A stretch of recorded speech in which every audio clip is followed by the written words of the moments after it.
Welcome back to What Do They Know podcast.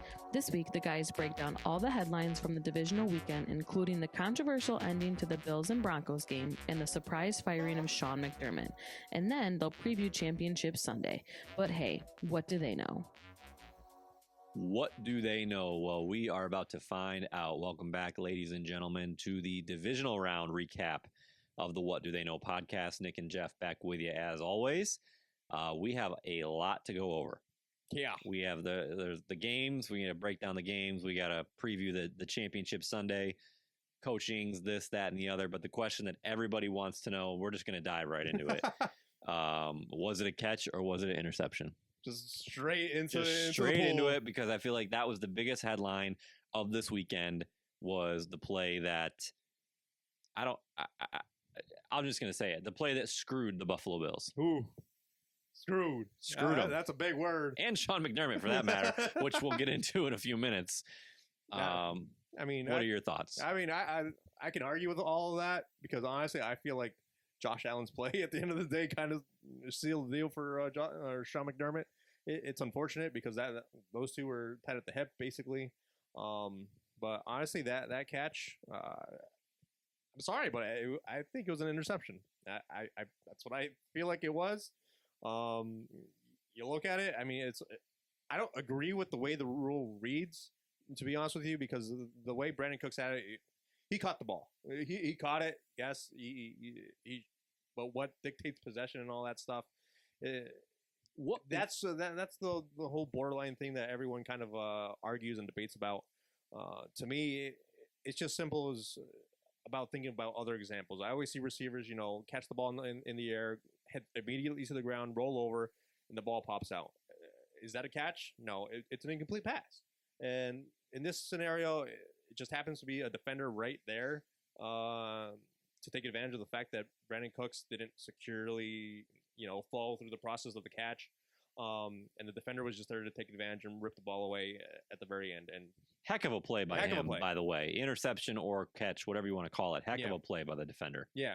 Yep. So it's unfortunate for the circumstances, but the way I read the rule and the way I understand it and the way I've seen it played in the past, I agree with the call. I just don't understand. There's a couple things that I don't understand. First of all, I thought it was a catch. I said it live. I said that's a catch. Right. And I'll stick to it. Like I don't understand. I feel like we have to more adequately define surviving the ground. Mm-hmm. Because in my justification, the dude rolled over, did a somersault with the ball still in his possession. And as he was completing his basically 360 is when the ball came out and when it was pried loose. So that's the part that, that's one avenue of it. And, we can sit here and have this debate but the part I think we can both agree on, and I think it's a large part of what Bills fans have just a rotten taste in their mouth. Mm. You can't explain to me an adequate reason for not reviewing that play. Oh, absolutely. You have to review that play. Yeah. There is no rhyme or reason or a justification that the NFL could say or the referees could say that would make sense to me as to why they didn't go under the hood and at least take a second look. Yeah, that play.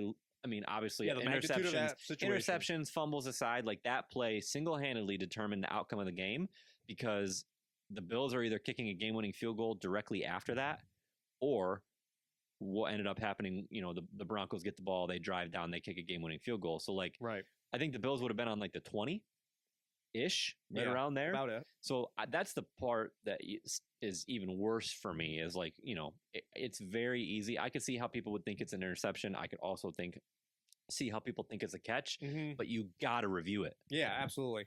I mean, I was talking to a buddy at work and he said, regardless of what they call in the field, I feel like even if they went under the hood, they were just going to call stands and they weren't going to reverse anything. But the magnitude of the situation, obviously you have all of America watching. You at least got to take the time and understand that this is a game-changing play. Next score wins at that point of the game. So having Buffalo down at the 20 or giving possession to Denver there at their own 20, that is a huge momentum shift for Denver for both teams. So to me, yes, there's no excuse for the NFL not to review it. Even if they come back with the call stands call. there's a certain point where everyone is watching and saying, "Hey, this is such a big call that you need to take the time to at least make sure you get it right." Because if you're not taking the time to get it right, then what's the point of review anyway? To be honest with you, that's why you have it. Take advantage of it.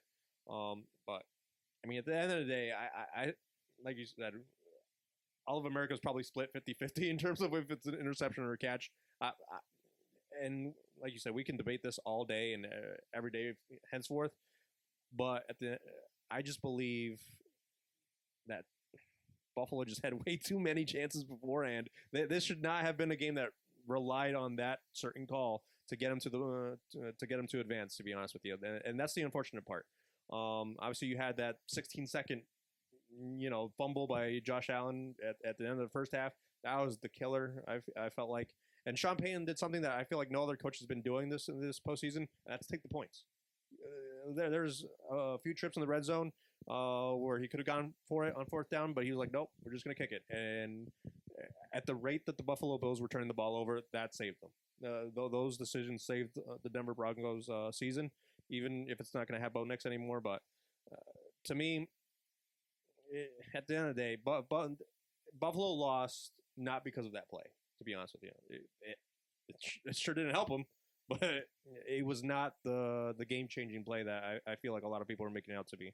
I don't even think this game should have been close, to be honest with you. I think Buffalo had that game in hand. I feel like every turnover was basically in Denver's territory, and they were driving the ball at will. They had 0 punts. I was just going to say, they either scored or they turned the ball over the entire game. Yeah. Which is just crazy. To your point, they were moving the ball at will. Yeah.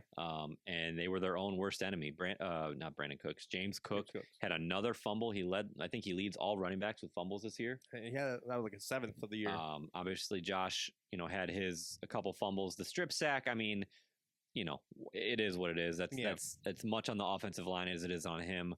That interception with even to Brandon Cooks, I'm not even really going to put that one on Josh. Yeah. Because that's a jump ball 50-50, Yeah, you're giving your receiver a chance to make a play, and unfortunately it just didn't happen that way. I think that the one of the plays that really stuck out to me in this game was the play directly before their game-tying field goal, the pass to Knox. Right down the middle, 10, 15 seconds left, whatever it was, just over him. Yeah. It was a walk-in touchdown. Yeah. It was a walk-in touchdown. That would have won them the game.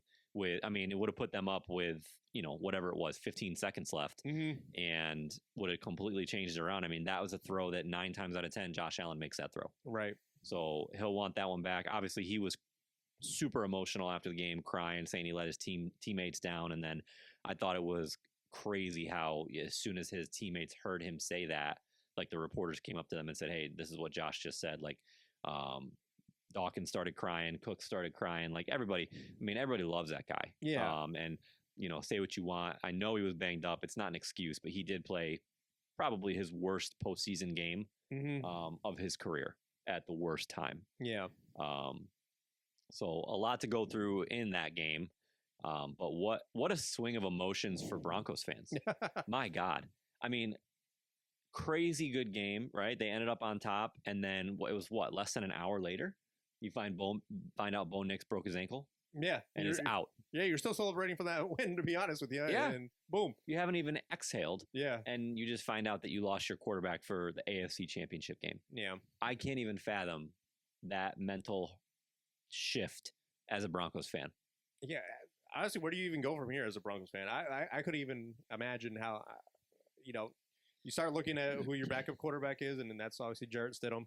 And then you hear that he hasn't thrown a pass in the NFL since 2023. So all of a sudden you're a little reserved if you're a Broncos fan, unfortunately. And I mean, there's ways to go about it. You could be, glass half full and be like, the defense is going to pick up the slack.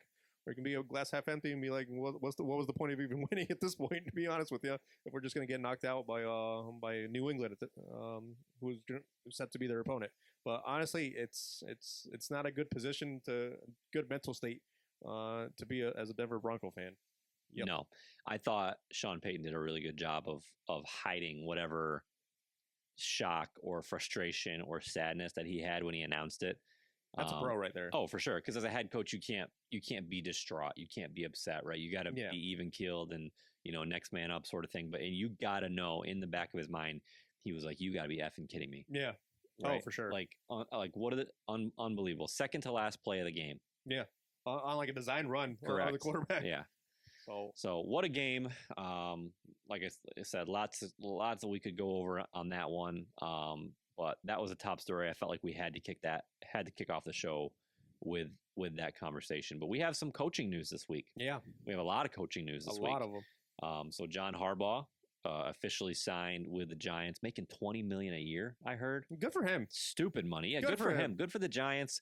It's so funny, the Giants. I feel like for the first time, really can just kick their feet up through this coaching search and be like, "We got our guy. We're in great shape." Yeah. And so, good for them. I love the move for the Giants. Mm-hmm. We both said that we thought that the Giants were the best opening, obviously before the Ravens and the Steelers and the Bills all fired their head coaches or they resigned or whatever. But of the, let's call them subpar teams, right? The up-and-comers. The up-and-comers, the Giants were far and away the best option. So right. I'm excited to see what the Giants do next year and what they turn into with Dart and with Scadaboo coming back, Malik Neighbors coming back. I think they're going to be a contender right away. No, absolutely. Especially if Philadelphia has some personnel issues that they're going to have to take care of during the offseason. The Commanders, who knows how Jay Daniels is going to respond from injury-plagued season, and then Dallas. I mean, they're looming at 500, but I mean, we've said only good things about Ryan Schottenheimer and how he handled the whole the Micah Parsons thing, and how he kept the team competitive throughout the year. So I mean, all those teams have their issues. And obviously, the Giants are the ones who have the record to show for her all those issues, but at the same time, I feel like they have the most promise and the brightest future out of all those teams somehow, some way. And John Harbaugh being cemented there for the next 5 years.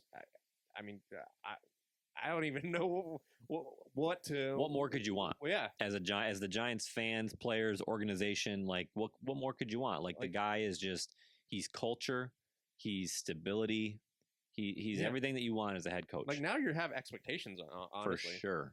So for sure. That's something the Giants fans have not had in a while. It'll be weird. Yep. It'll be weird. Yep. So he was the first one. And then late Saturday, they announced Kevin Stefanski was going to the Falcons, which I love. Yeah. For the Falcons, I love for Stefanski. We both thought he was a great coach and got, kind of a crappy deal in Baltimore in Cleveland. With their quarterback situation. But he is going to a team with just a ton of talent. Yeah. Especially on the offensive side of the ball, which is what he specializes in. Yeah, we'll see who he decides to move forward with in terms of the QB situation there. Yeah. Whether that's Penix or Cousins or, outside source. It was a funny comment. Someone said that the last 2 years of Stefanski was 8-26, but that's 26-8 anywhere else. So with Cleveland, I mean, if you can win games in Cleveland, you can win games anywhere. Yeah. Is what I'm saying. So Stefanski, I like it. I think he improves that roster already just by his presence being there. Obviously, Raheem Morris, I feel like is a solid coach, but I don't think he's at the caliber of a two-time coach of the year like Stefanski is. And he won two-time coach of the year in freaking Cleveland. In Cleveland, right? And a playoff game. That means something. Yep. If you can do it in Cleveland, you can do it in Cleveland, dude. You can do it anywhere. Yep. So yeah, Atlanta, they're prepping up. So I like the move. I love the move for Atlanta. I agree. The Dolphins announced today that they are going with Jeff Hafley, the defensive coordinator from the Packers, which I'll admit I don't know a ton about the guy. I don't watch a lot of Packers football. Yeah. I know the Packers had a really scrappy, really good defense this year, and I know his name has been thrown around the last couple years as a candidate. So he finally gets his shot in Miami. Mm-hmm. A lot of questions there. Tua said he would be open to a fresh start. Tyreek, we'll see if he comes back healthy, what his status is. A lot of questions around Miami. So I think he's going to have his work cut out for him. Yeah, this is going to be a straight rebuild in Miami, to be honest with you. And Jeff Hafley, as long as he has the leash to do it, hopefully it starts with the defense. He's obviously coming in as a defensive coordinator from the Packers. I mean, he was the head coach at Boston College. Had a 22-26 record. and he kind of bailed out after the NIL sort of situation started taking over. Smart move. Yeah, because at that point you're just paying money for players, and I don't think he wanted anything to do with that at Boston College. To be honest with you, no offense to Boston College, but they're not perennial, college football school or whatever. But Jeff Hafley, he gets his opportunity. Honestly, I think they're probably 2 or 3 years away from really competing for anything else out there in the AFC. So if it's any time sooner, I'd be really impressed with what Jeff Hafley has to do there. Yeah, we'll see. We'll see what happens there. A lot of openings still around. Today, it was said that Robert Saleh is going for a second interview with the Cardinals. Okay. He's also going to interview with Tennessee, doing his first interview there. So he might end up in Arizona. That would be funny for me, watching him with the Jets. And then obviously I watch a ton of Cardinals football. Right. So that would be weird. And then the shocker today, I was shocked. The Bills fired Sean McDermott. Right. I couldn't believe it, honestly, when my brother-in-law texted me. He didn't tell me what he just said, I'm shocked. And I'm like, dude, what are you talking about? And then, he told me what happened, and I couldn't believe it.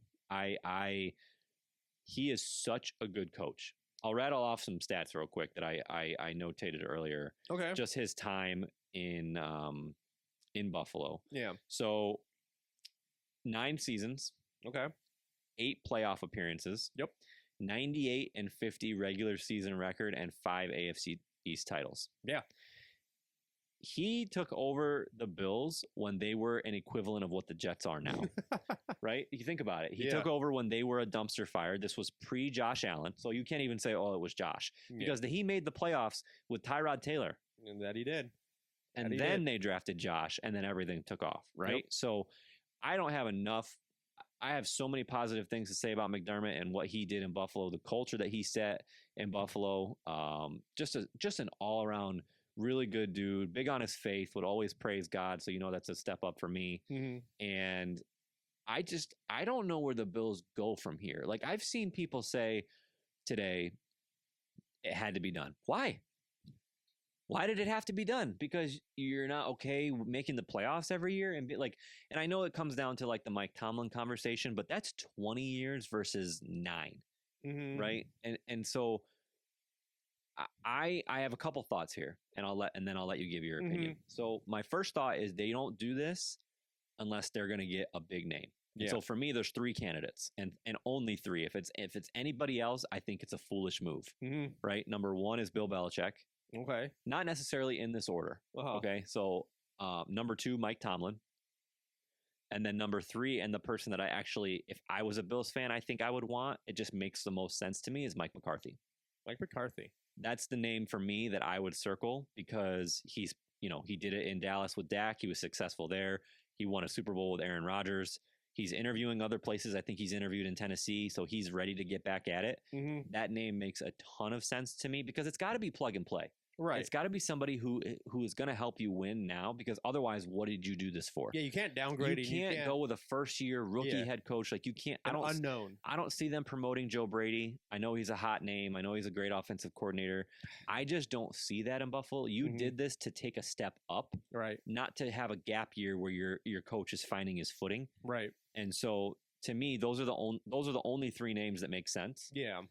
So that's the first thing. The second thing I was really surprised about is when they announced today, in the firing of McDermott, you know what I'm going to say here? Brandon Beane? They announced that they're promoting Brandon Beane to president of operations. That one took me for a loop. And GM, because I've said on this show, and we talked about it last week, I think this is the worst roster the Bills have had in years. Yeah.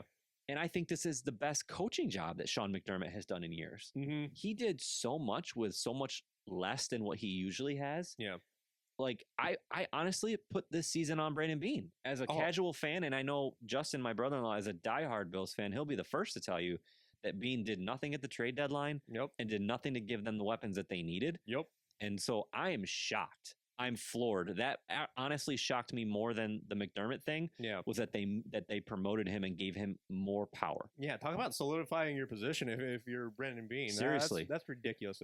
To me, I mean, McDermott, I think he's a great coach. I really, really do. I think he's one of those coaches that can be up there like Mike Tomlin and Marvin Lewis. But I mean, if you're Buffalo, when you have Josh Allen, the type of caliber of play that you're getting out of Josh Allen, it's perennial MVP candidate every year in, year out. Are you okay with just making the playoffs? And I think that, like, as we talked about, this was the year it was supposed to happen because there was no Patrick Mahomes, no Joe Burrow, no Lamar Jackson. None of those three quarterbacks were in your way, and it slipped away from them. And I mean, one thing to add insult to injury is the Patriots on the other side making the AFC Championship game with a first-year head coach like Mike Vrabel. Obviously, he had his stint in Tennessee, but moving over here to New England, and then Drake May as a second-year QB, they have a very decent chance, a very good shot now of getting to the Super Bowl, a place Josh Allen hasn't reached yet with Sean McDermott. So to me, I feel like that also has some sort of outside play and outside noise, unfortunately, that cost McDermott his position as head coach of the Buffalo Bills. But to me, if you're going to get rid of McDermott, you have to get rid of Bean. Bean should have been the first one out the door, to be honest. I couldn't believe it, because he's done nothing to improve the run defense, which ranked 30th in yards per carry allowed. They only had 36 sacks this year, and then obviously Khalil Shakir is your number one wide receiver. That is unacceptable as a GM constructing a roster that you're trying to build upon your 29-year-old franchise quarterback that's going to be there probably for the next, as long as he probably wants to be honest with you. And you're looking to compete for Super Bowls. That Sean McDermott, yes, he's did a fine job coaching this year. Unfortunately, I think Brandon Beane just did him absolutely zero favors in regards to of roster construction. And I mean, after the opening day loss to the Jets, I was calling for McDermott to kind of start being on that hot seat. Back when Aaron Rodgers tore his ACL and they still lost that game.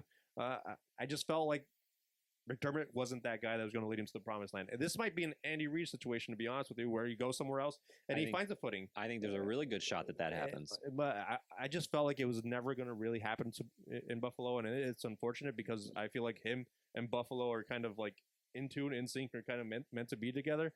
But to me, it just happens to be that Brandon Beane just did him no favors. And I put, honestly, all the blame on Brandon Beane. I don't put any of it on McDermott, to be honest with you. I agree. I think this is 100% on Brandon Beane.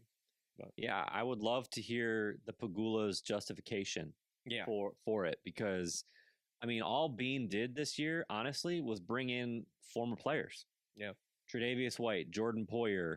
There's more there's two or three more that I'm just not thinking of right now. Mm-hmm. Shaq Barrett, I think, is a recycled player. So I don't agree with keeping Beane. Not only do I not agree with not keeping Beane or keeping Beane, but promoting him and using McDermott as a scapegoat. I just think that's I don't agree. Yeah, that was pretty low. So we'll see what happens, man. I'm so curious to see who they end up with. A name that I see floated around a ton today is Brian Daboll. Obviously, he was the former offensive coordinator. Apparently, Josh loved him. Now, I can't see Buffalo Bills fans liking that. No, that's exactly what I was just going to say. Bills fans will hate it because it's not the sexy hire, right? It's not the name that I think they should go for. It's not big game hunting. Yeah. But I don't necessarily think it would be the worst move. Right. Schematically, I think it fits. The problem is, I feel like, especially being in the same state, New York Giants and Buffalo Bills, I feel like the Bills fans are aware of the struggles that Brian Daboll had in East Rutherford. So either whether you want to call it New Jersey or New York, regardless, they are more in tune with what Brian Daboll failed to do with the New York Giants, and I feel like that's what's going to be more of the complaints if they do hire with Brian Daboll. But I like where you're going with Mike McCarthy, to be honest with you. You have an offensive-minded coach. It just seems like it fits. Yeah, it just makes the most sense to me. Someone who can capitalize, even if you have two wide receiver twos caliber like Shakir and somebody else that actually puts up progressive numbers. But to me, it's just stunning to me that Beane still has his job. It circles back to that, and it's absolutely shocking to me. Yeah. I don't like it. So one last thing on this, and then we'll put a bow on it. We'll go over the divisional games. Do you think that Josh Allen signed off on McDermott? Or do you think it was a situation where they didn't even ask him? Oh, that's brutal. So Justin posed that question to me today. He was like, we were going back and forth and just shouting out random thoughts that we were having after the news broke. And he's like, I got to think that they went to Allen to get his approval before they did this. And I have a hard time believing that or wrapping my mind around that, especially when Saturday he was crying and putting it all on himself. Yeah. To then 48 hours later, or less than that really, to be okay with, firing the head coach. I don't know, man. I don't think he had a say. I really agree. Don't. I'm with you. I really don't. I'm with you. Because if he did have a say, I don't think Bean gets promoted, to be honest with you. I think he'd be like, I have absolutely zero help. And that is not McDermott's fault. That's what I think he would say. I can't see him signing off on McDermott's firing. I can't. I just can't. I agree. I'm with you.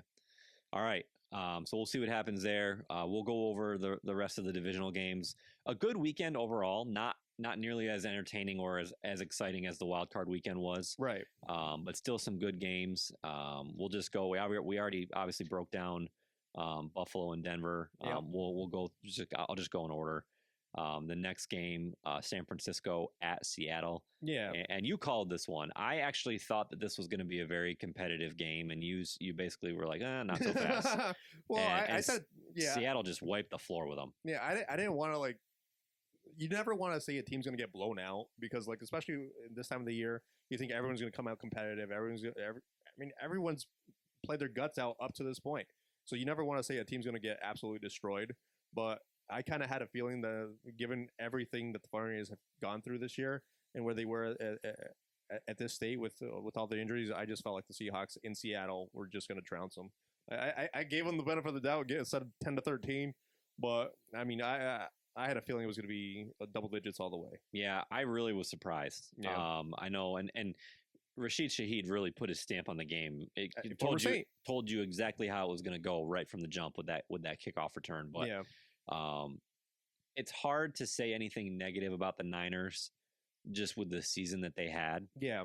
Trent Williams even said it after the game. Like, nobody expected them to be there. No. In that position in the divisional round, much less in the playoffs. Yeah. And so I like I said, we talked at length this season about what a good job Shanahan did. McCaffrey's performance, Brock Purdy, came around towards the end of the season, but I think it just got to the point where the deficiencies they had, the injuries they had, were just too much. And so the Seahawks took advantage. Yeah. They dominated that defense, man. They freaking fly around. Yeah. I love watching them on defense. And here's the thing. I don't know that I can name one single player on their defense. They're not name established guys. Yeah. Right? Like back when they had the Legion of Boom, you knew Earl Thomas, Richard Sherman, Cam Chancellor, you knew all the guys on their defense. Yep. I couldn't name one freaking guy right now. And so Bobby Wagner back in the day, the names just go on. And Mike McDonald has done a absolutely phenomenal job. Masterclass. So they move on to the NFC Championship game. They did lose Zach Charbonnet to a torn ACL. Mm-hmm. So that's we'll see how that turns out. Kenneth Walker picked up the slack, 140 something yards and 3 touchdowns.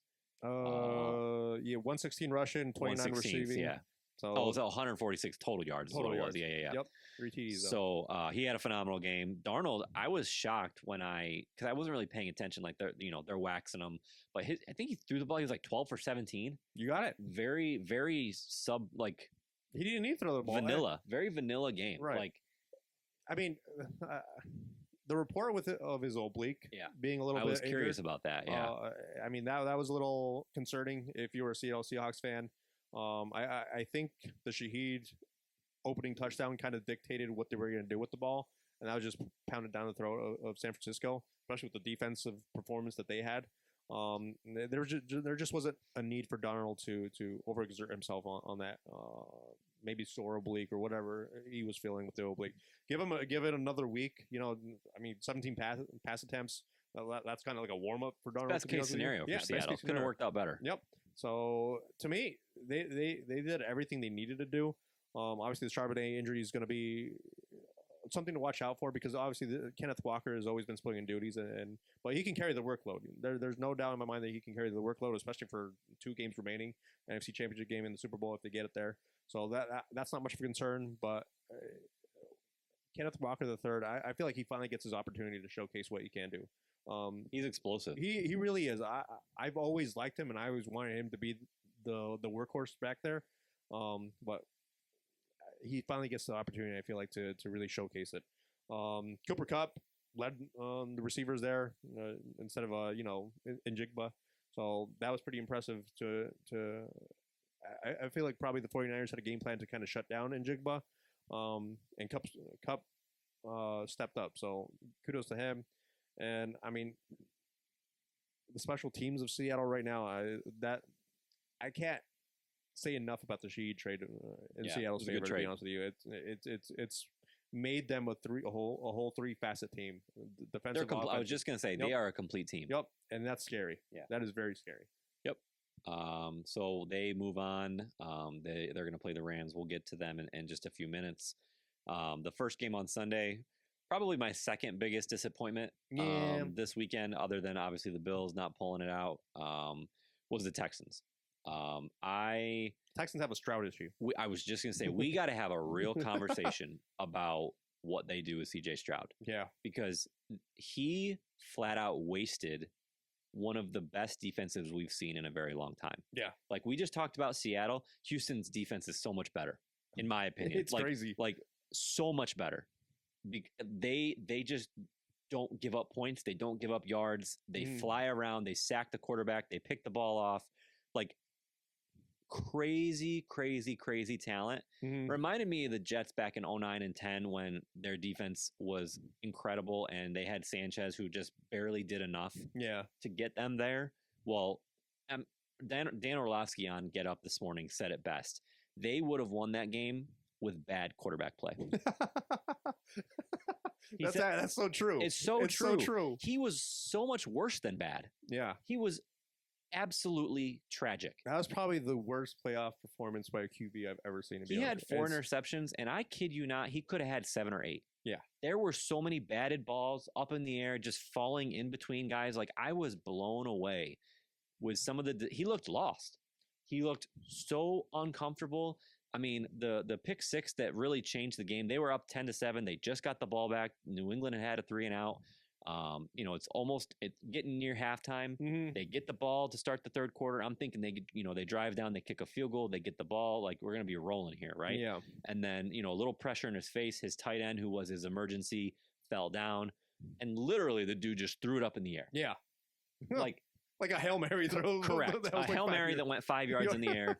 And they were like absolutely unexcusable. Yeah. And so if you're the Texans, you really got to have a conversation about if you want to extend CJ Stroud. Because what is this, his 3rd year? This is right when, going into the 4th year is typically when you pick up that 5th year option. Yeah. I don't know. I think he's had 1 really good year, his rookie year. Correct. And he's had 2 subpar years. Yeah. Very average QB play the past 2 years.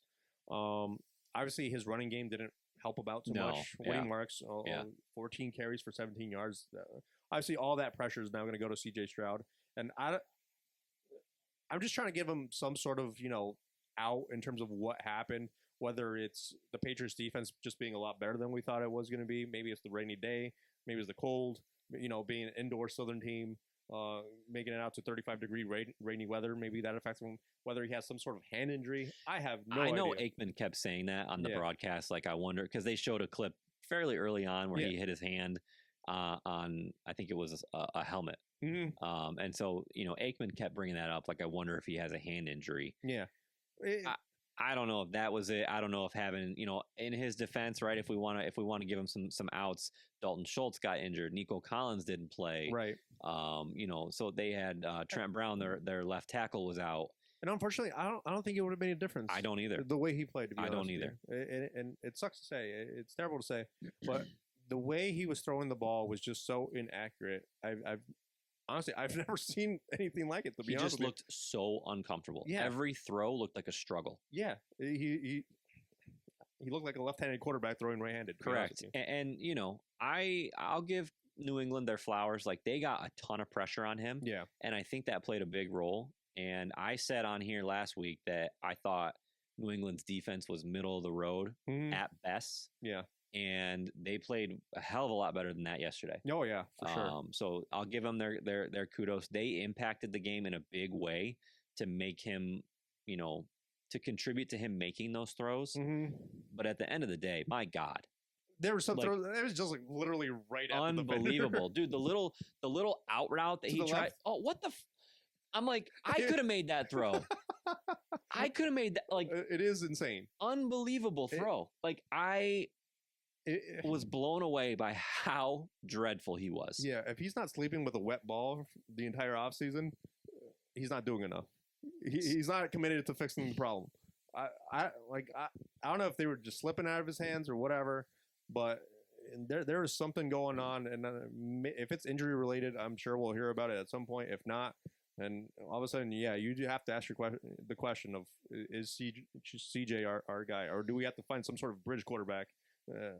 Or bring in Davis Mills for all that matter. I was texting Justin, my brother-in-law, throughout the first half specifically, and I really thought they should have put in Davis Mills to start the third quarter. I agree with you. I think if they had, they would have won the game. I really do. It was 21-10. It was an 11-point game at halftime. Yeah, and one of those was a pick six. Correct. On that. Correct. And that's. That's the type of game and that's the type of performance that really creates locker room issues. Yeah. Because, and I know Will Anderson, after the game, he was quoted, they said, "What'd you say to Stroud?" And he said, "I still think you're the best in the league." BS. You are so full of it. Yeah. Like, I know that was a great answer and exactly what he needed to say, but you can't tell me that those defensive guys on the sidelines were MFing every time he threw a pick or fumbled or put them in a bad situation. You're like, well, I was saying the same thing as I was watching the game. Like, I was like, the defense. They could not have done any more. Oh, and so I mean, I don't know. Like, do you take calls on CJ Stroud? Like if you're the Texans, honestly, what do you even get after that performance? I don't know, man. I don't know. Now, I said this yesterday, and Justin laughed at me. After as much as I just trashed him, I would take him on the Jets. I would take him on the Jets in a heartbeat. I would take him on the Jets in a heartbeat. Trade a first round pick for him. Oh, I would. Who do you have as your starting quarterback going? Justin Fields. Justin Fields. He's technically under contract for one more year. I said that he is a younger Tyrod Taylor. They're a very similar player in the sense that they can throw the ball, but you never know where it's going to go with either of them. Tyrod and CJ are, the same style of player to me. Yeah. So I think they have, all kidding aside, they have some serious questions that they need to figure out because they just wasted a historically good defense. Yeah. Well, let me pose the question. Do you pick up the fifth-year option? I don't. I would not. I would not as of right now. Yeah. How can you? How can you justify it? How can you? I would not. Especially if he has another year such as the ones he had in the past few years. Are you really going to roll with that in his fifth year? And if you don't, are you going to pay him that money to sit on the bench? I don't know. I don't. I mean, I know franchise quarterbacks are hard to come by in this league, but at the same time, are you really going to shell out the money for performances like that? Well, and like you said, it would be one thing if the first 2 years he just lit it on fire. Yeah. But last year was not as bad, but it wasn't great. No. And excuse me. I mean, his rookie year was really the best. Right. And it's been downhill since then. Yeah. And it, it plummeted big time yesterday. So the bad day for Houston, really disappointing because I fully expected them to win that game. That was the two games yesterday were the one I were most confident in. The Rams and the Texans. Yeah. And so I was very surprised. And now, you look at it from the New England side of things. I mean, they have it made now. Like, they basically have to go do the same thing all over again. They have to play a team with a great defense who has no quarterback play. Yeah, in my opinion, Denver's defense, as good as they are, is nowhere near Houston's. I mean, Buffalo put up 30 on him, 33 on him, whatever it was. Yeah. So I think that the Broncos are in really rough shape. And I think that I was from the Patriots side of things. You got to remember that Drake May didn't play well either yesterday. Yeah, he had 2 fumbles, and a pick. Yeah, all 3 turnovers of the Patriots were his. Yeah, so he really struggled, but the defense I was really impressed with. Yeah, for sure. Yeah, the Patriots are. I mean, it's not kind to say, but I think they have definitely an 80% chance or even higher to make the Super Bowl. I mean, I love. I'll say it every time I bring up Sean Payton. I love Sean Payton. If anyone's gonna make a backup quarterback, put up any sort of competitiveness, it's gonna be Sean Payton being the head coach, because he's gonna find your strengths as a quarterback and try to exploit it as much as he can and help you, whether it's wide receiver screens, quick outs, hot reads, dumping it off to your running back, anything to help a quarterback settle in, especially who's someone who hasn't had enough reps like Jarrett Stidham has since 2023. But at the same time, if New England's defense shows up how they played against Houston, that's going to be a tall task for Jarrett Stidham. Agreed. So, yes. All right, and then our last game of the weekend was the Rams at the Bears. Frigid weather. My God, I was cold just watching that game. I couldn't imagine being there. I love watching Chicago host playoff football game. I know. It was great to watch. Always crazy. Yep. So a couple things stood out to me in this game. Number one, Ben Johnson needs to stop going for it on 4th down. I said this last week. You said it last week, and it showed up again yesterday. There were 2 times within the Rams' 30-yard line. Yep. Where they went for it on 4th down and could have taken the points and decided not to. And I mean, that's your ball game. That's your ball game right there. You scrambled just to tie it with under 2 minutes left. Yep. And you could have been kicking a game-winning field goal. Yeah, I'm going to chalk it up to lack of experience and not knowing you're trying to establish an identity of not being afraid but Sean Payton has the same exact identity, but he took the points. And that's what I think differentiates from a great coach that has that experience and all that playoff success compared to Ben Johnson, who's in year 1. Now, having said that, because of his aggressiveness, I thought he should have, and I was shocked that they didn't go for 2 when they scored with under a minute left. I was shocked. Yeah. I know it's the divisional playoffs that you're 1 win away from the championship. Like, you got to have some big old nuts to do that. You definitely do. You got to have some big old balls to make that call, but I really thought they should have. Yeah, if it doesn't happen, like all of a sudden you're getting asked that question from here to the opening of training camp, and it's not a question that's fun to answer, to be honest with you. Why'd you do it? I mean, I understand why you wouldn't do it. Just play it safe. Let's go into overtime. Anything can happen there, as we saw in the Bills and Denver game. We'll kick the ball, receive it second, whatever. But yeah, that'd be some big cojones. Yes. Oh man. Yeah, big time.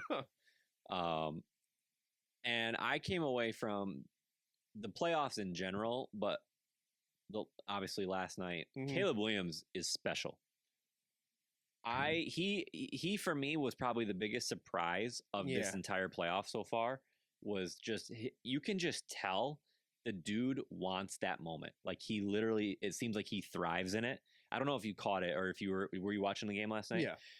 When the first play, when he walked into the huddle for their game tying drive, he literally looked at all of his linemen with a smirk on his face and just was nodding his head. Like, yeah, we're about to go do this. And I'm like, man, what a bad man.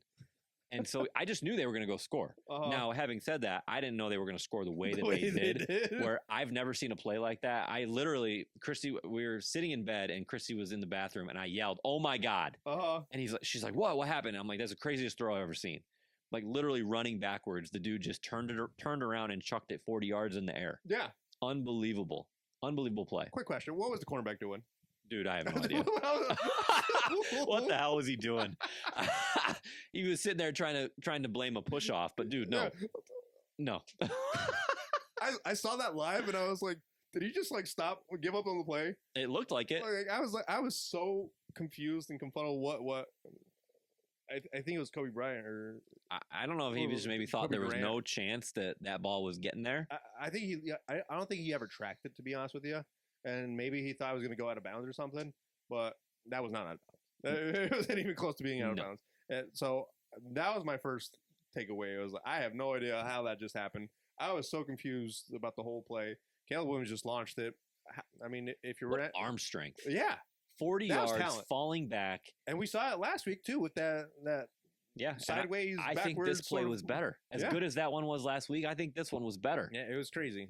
Well, I have no idea why the Rams didn't have their entire defense back there. To be honest with you, how everybody who was in the end zone for the Bears wasn't double teamed in some sort of fashion. It was crazy. I was shocked. I was just shocked at the whole play. But yeah, that was quite the throw. I think it was like 55 yards. Of total airtime. That was crazy. Yeah, and I really thought that the Bears, when the Rams went 3 and out in overtime, I really thought the Bears were going to do it. And so did I.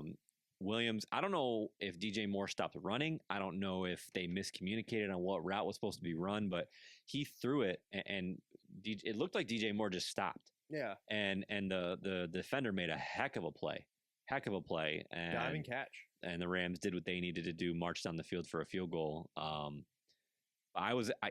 Rams, I love the Rams. I can't wait to watch them play Seattle. What a juicy matchup. Yeah, and really the Rams have had to fight and claw in both games. Yeah. Talk about battle tested. Correct. So we'll see what happens, but kudos to the Bears on a phenomenal season. Yeah. I know they don't want to hear that. Ben Johnson probably doesn't want to hear that, but they established something big going into next year. Yeah. And 7 yesterday would have been 8 when trailing with under 2 minutes left. That's crazy. Yeah, if Caleb Williams can play like that, like he's losing the entire game and it's the final 2 minutes every single drive, he might be in the GOAT conversation. Yeah. Yeah. But I mean, kudos to him. He definitely raised his stock and raised the confidence level in Chicago Bears fans everywhere that he is the guy. Yeah. So agreed. Yep.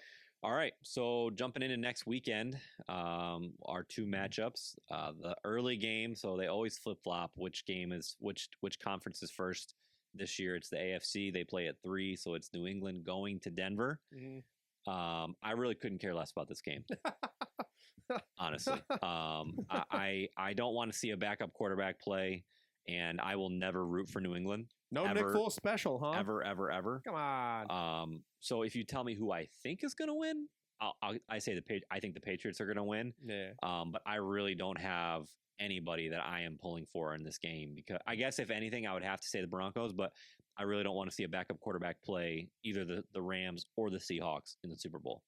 That just sounds painful to me. That does sound like a 41-6 drumming that Seattle just laid down on San Francisco, to be honest with you. So I don't want that. Yeah.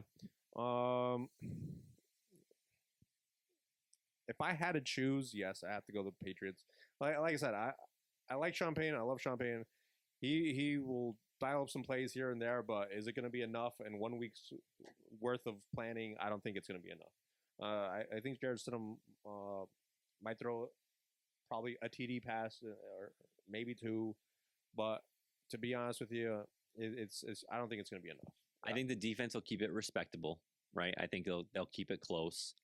The thing with it is James Cook definitely took advantage of the line that he had, and they definitely punished Denver a little bit. And I mean, you got Travion Henderson and Ramondre Stevenson. Yeah. Like running is an identity for New England as well. It's not just the Drake May show. So for them, they definitely have the tools to take advantage of the Denver defense, as great as it is. So to me, I think they definitely have enough weapons to really not even make it a game, to be honest with you. Hopefully it is. Yeah. Hopefully Jared Stidham surprises all of us, but we'll see. Yeah, we'll see. And then the 6:30 game, so the late game, is the Rams going to Seattle, the trilogy. The Rams, it's the 3rd time they're playing. The Rams won the first game in LA. Seattle won the second one. It was a great, awesome comeback where they ended up going for 2 in overtime to win. Yeah. Which ultimately catapulted them to win the division and get the number 1 seed. Who are you taking here? I don't want. Do I have to choose? I don't want to choose. You have to choose. Well, to be honest with you, this feels like the Super Bowl right here. This feels I like agree. one of like the game that's going to decide. And I mean, the NFC West has been that division the entire season. They've just been going around trouncing everybody else outside the division. And regardless of who they play, whether it's the Patriots or Denver, I feel like it's going to be the same story. But regardless of who it is, I mean, seeing how LA has kind of scrapped and clawed and tried to battle its way and not really shown that dominant performance that they kind of showed earlier in the year, I feel like they peaked a little bit too soon almost. And Seattle, the way they've been, like you said, catapulted into the number 1 seed, I feel like they're getting all their engines revving at the right time. If you asked me last week, which you did, I said LA and Buffalo, and I hate flip flopping, I really do. But I think Seattle might have this one. I'm picking Seattle. Okay. I'm taking the Rams. Yeah. I just think that the Rams, I know, he ended up having a good game. He was a part of the comeback, he being Sam Darnold. Mm-hmm. But I think they have his number. Yeah. I think that's going to show itself once again. And I love Matthew Stafford. If you're going to ask me which combination I'm taking, Stafford and McVay or Darnold and Kubiak, I'm taking McVay. And Stafford all day long. Mm-hmm. I know the Seattle's defense is much better when you're comparing defenses. Yeah. But I just think it's Stafford's year to at least get to the Super Bowl. So I'm taking the Rams, and do I want the Patriots in the Super Bowl? Absolutely not. But do I think that the Rams and the Pats would be a very entertaining game? Heck yeah. I think it would be a very entertaining game. So I wouldn't hate it from just an entertainment standpoint. Yeah, maybe McVay gets his revenge from the 2019 or 20, whatever year that was when the most boring Super Bowl ever. Yeah, 13-3. The most boring Super Bowl ever. 13-3. That was the year. So that was the year I moved here. Was it? And it was the weekend I moved here, and my parents flew back to Phoenix. I sat in my apartment all by myself and watched the most boring Super Bowl ever. Yeah, I was still. Was it like 10-3? It was 13-3. 13-3 Oh my God. I was still livid about the whole Rams and Saints NFC Championship game. That was that year. That was that year with the no call. Yeah. Robbed us of the it was a clean play. Brady. It was a clean play. You shut your mouth. It was an interception. He murdered him. He laid him out before the ball even got there. I thought Sean Payton was going to blow a blood vessel. He should have. I would have. Yeah. All right, so there you have it. We both kind of agree that it's going to be New England, and then in the NFC, we'll see. Yeah, we'll see. The Rams, you got Seattle. Yeah. Either way, I wholeheartedly agree with you that the NFC Championship game is going to feel like the Super Bowl. Yeah. Because I think whoever comes out of the NFC is going to have the advantage. Yeah, they've just been tested so much in that NFC West. I don't think there's anything Denver or New England can bring anything against the Rams or Seattle that'll trounce them in any sort of fashion. I agree. I can't see it. I agree. Oh. All right. Well, we will be back next week, just like always, to recap both championship games. 2 episodes left. 2 episodes left, man. We got next week, and then we got our Super Bowl recap show. Yep. Which we'll probably do right after the game, like we always do. Even though we've been recording on Mondays this year, I'm sure we'll probably just do it right after the game, so it's fresh. Perfect. Give our thoughts and wrap up the show, wrap up the season. Awesome. Season 3 is almost in the books. Yep. Almost at completion. Unbelievable. All right. Hope you guys enjoyed, and we will talk to you next week. See you next week. We want to hear from you. Stir up some conversation or controversy and reach out to us on our social media platforms to add to the weekly conversations.